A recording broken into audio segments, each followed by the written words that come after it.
बहुत ही महत्वपूर्ण सवाल ये भी है ना अशरफ, यहाँ पर जिसका हम बार बार जिक्र कर रहे हैं, विदेश मंत्री का अगार्जी का जाकर के पुतिन से मिलना और जिस तरीके से चेतावनी, जिस तरीके के बयान देखने को मिल रहे हैं, बाकी के देशों का इन्वॉल्व होना क्या तय माना जाए, या फिर जिसके बारे में ट्रंप बात कर रहे थे कि अब शांति की शुरुआत होती है, यहाँ से ईरान ने भी एक संकेत दे दिया और कहीं ना कहीं एक मैसेज दे दिया अपनी जनता को, और उसके बाद माना जाए कि अब कम से कम चीजें शांत हो जाएंगी।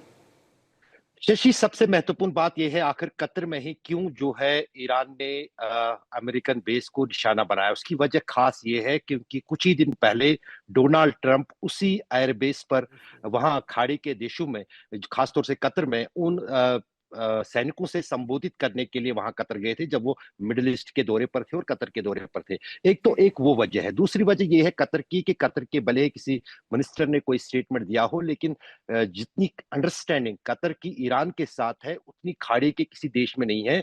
तो ये सिर्फ महज एक धमकी है। कतर कोई कार्रवाई ईरान के खिलाफ नहीं करेगा। कतर एक मध्यस्थता करता है अमेरिका और ईरान के बीच में, जो पिछले दिनों से भी जारी है, आने वाले दिनों में भी रहेगी, लेकिन सिंबॉलिक इसमें ज्यादा है। और क्या अमेरिका कोई जवाबी कार्रवाई करना है? मुझे अनुभवी तौर पर और पिछले इतिहास को देखते हुए कम ही लगता है कि अमेरिका इस जंग में खुद कूदना नहीं चाहता था। वो ये भी नहीं चाहता था कि वो जो है ईरान के न्यूक्लियर बेसिस को निशाना बनाए, लेकिन जो बेंजामिन नेतन्याहू ने डोनाल्ड ट्रंप को कहीं ना कहीं उस हद तक पहुंचाया जहां पर उसको ये कदम उठाना पड़ा। वरना हमें याद है कि पिछले कई बार जो है ईरान, और 2023 में भी 2024 में भी ईरान और इजराइल के बीच में जो है तनाव बढ़ा, तब भी जो है कहीं ना कहीं अमेरिका ने कोशिश की थी, डोनाल्ड ट्रंप ने भी, पहले बाइडेन ने फिर डोनाल्ड ट्रंप ने, कि न्यूक्लियर साइट्स और ऑयल रिजर्व्स को ईरान में निशाना मत बनाइए, ये हमें जो है अमेरिका को कहीं ना कहीं नुकसान पहुंचाएगा। लेकिन अब जो है अमेरिका ने अब हम देखिए आपको अशरफ आपको रोके मिडिल ईस्ट में अमेरिका के बहुत सारे सैन्य बेसिस हैं और एक पर हमला हुआ है, और कतर की राजधानी दोहा में जो ये मिडिल ईस्ट का सबसे बड़ा अमेरिकी सैन्य बेस है। कौन कौन से, देखिए वॉल पे यहाँ पर आएगा, और सुमित बताइए, आप बताइए। देखिए बिल्कुल, सबसे पहले अगर आप देखें करीब करीब अमेरिका के 9 परमानेंट बेसिस हैं इस समय मिडिल ईस्ट के अंदर, और इसके अलावा 10 ऐसे बेसिस हैं सही जो टेम्परेरी बेसिस है, यानी बहुत हाल में। लेकिन सबसे पुराना बेसिस 96-98 में, अगर मैं गलत नहीं हूं, कतर का ये बेस बनाया गया था। सेंट्रल कमांड जो है अमेरिका की, वो जो उसका फॉरवर्ड लॉजिस्टिक बेस है वो यही बेस है, और यहां पर हमेशा 10,000 से 11,000 सैनिक हमेशा तैनात रहते हैं। बॉम्बर्स की डिप्लॉयमेंट, फाइटर जेट्स की डिप्लॉयमेंट हमेशा इस बेस पे रहती है, और ये सबसे इंपॉर्टेंट है क्योंकि यहीं से आप कह सकते हैं इंडो पैसिफिक या कई रीजन्स के अंदर अमेरिका डोमिनेट करता है। सही, दो चीजें हो गई कि अंडरस्टैंडिंग, एक तो उन्होंने कहा कि ईरान की जितनी अच्छी कतर के साथ है, दूसरा फिर आपने कहा कि बहुत ही महत्वपूर्ण बेस हो जाता है, तो दोनों ही पर्पस सॉल्व होते हैं इस तरह से अगर देखा जाए तो। एड ऑन कर दें हम शशि जी के प्रश्न में, जो 40,000 मिडिल ईस्ट में यहाँ इन सारे बेसिस पर अमेरिकी सैनिक हैं, उनमें सबसे ज्यादा यही, सबसे ज्यादा 10 से 11,000। उसके बाद बहरीन का बेस दूसरा ऐसा है जो सबसे बड़ा बेस है। तो आप मानिए कि अमेरिका के लिए भी स्ट्रेटेजिकली कितना इंपॉर्टेंट है। और जिस तरीके से अशरफ वानी बता रहे थे कि देखिए डोनाल्ड ट्रंप इसी बेस पर गए थे, और हमेशा कतर एक बड़ा साझेदार रहा है अमेरिका की। अमेरिका उसे हमेशा आप कह सकते हैं कवर देता आया है, आप शक्ति के मामले में, आप सुरक्षा के मामले में, और इस बेस पर अटैक करना निश्चित तौर पर एक सांकेतिक जरूर है। कुछ हुआ नहीं अमेरिकी बेसिस पर, अमेरिका इस बात को कह रहा है कि देखिए हमारे बेसिस को कोई बड़ा नुकसान नहीं हुआ, लेकिन हाँ, ऐसे बेसिस पर अटैक किए जाना या मिसाइलों से हमला करना एक बड़ी पोस्टरिंग है ईरान की तरफ से भी। कम से कम सुमित, ये भी माना जाएगा ना कि अपनी जनता के सामने किस तरह से जवाब दे।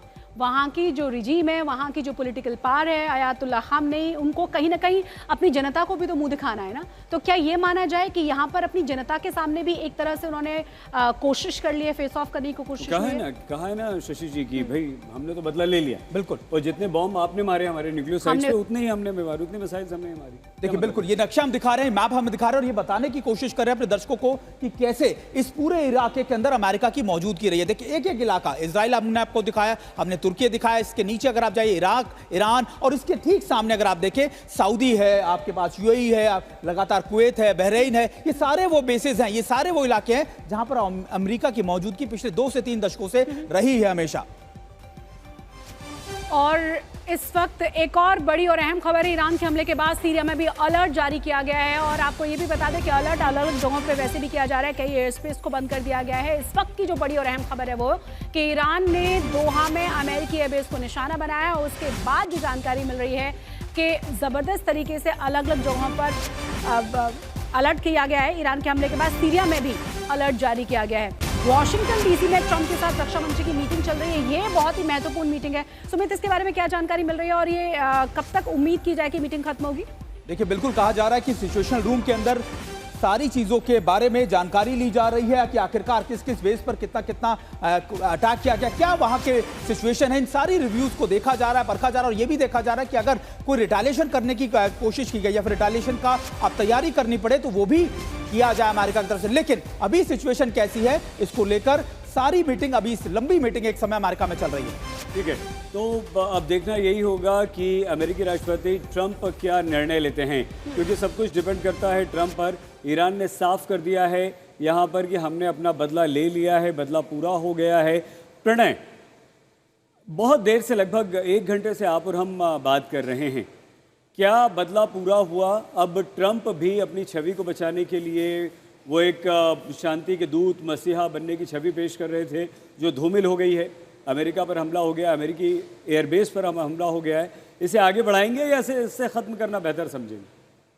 देखिए सईद, डोनाल्ड ट्रंप क्या करेंगे ये कहना बहुत मुश्किल है, क्योंकि वो काफी अनप्रेडिक्टेबल नेता हैं। लेकिन अमेरिका, ये बात बिल्कुल सही है, अमेरिका इस लड़ाई को बढ़ाना नहीं चाहेगा, क्योंकि उसके लिए ट्रंप की अपनी चुनौतियां खड़ी हो जाती हैं घरेलू स्तर के ऊपर, उनके लिए, उनकी राजनीति के लिए। और दूसरी बात यह है कि अमेरिका के राष्ट्रपति के तौर पर डोनाल्ड ट्रंप जो है वो सीधे तौर पर वॉर डिक्लेरेशन के ऊपर अकेले साइन नहीं कर सकते। उनको अमेरिकी कांग्रेस की भी अनुमोदन की और अनुमति की जरूरत है। तो अमेरिकी कांग्रेस के अंदर जाके इस पर पारित कराने के लिए उनको कुछ बहुत ठोस आधार चाहिए। अगर अमेरिकन बेस के ऊपर इस तरीके से अटैक हुआ है, अगर अमेरिकन जानों का नुकसान हुआ होता, तो फिर भी एक आधार बनता कि डोनाल्ड ट्रंप के ऊपर दबाव बढ़ता। ये संभावना है कि अगर बीच में मीडिएशन हो, अगर कतर का, जैसा अशरफ कह रहे थे, बात बिल्कुल ठीक है, कतर एक ऐसा स्टेट है जिसने, जो कई बार मध्यस्थ की भूमिका निभाता है, चाहे अमेरिका और तालिबान के बीच में हो, चाहे इजराइल और हमास के बीच में हो।